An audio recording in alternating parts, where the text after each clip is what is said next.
This week's shooting rampage here in Roseburg, Oregon, has provoked outrage and frustration from the president on down, and has once again raised the tough question: what can be done to prevent these mass shootings? The country is deeply divided on the issue, a division reflected in Congress. A report on this tonight from NBC's Kristen Welker.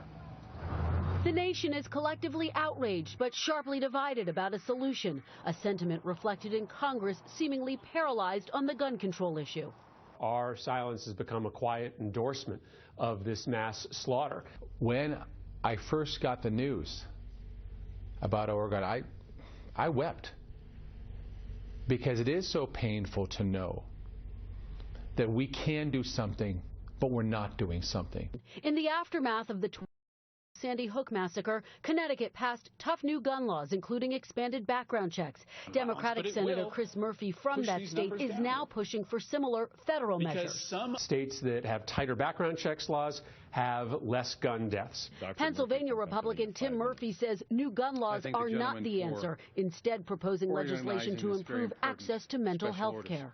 What is important was we focus on what is in their minds and not just what is in their hands.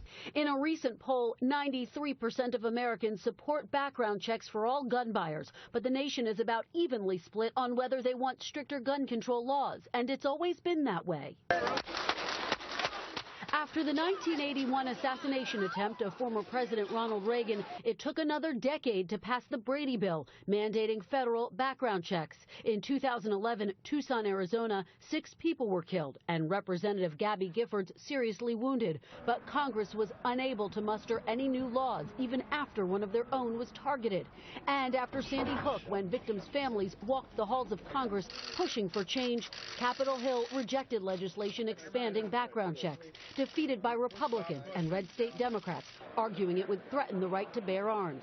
Sandy Hook families outraged anew this week. Congress has failed us.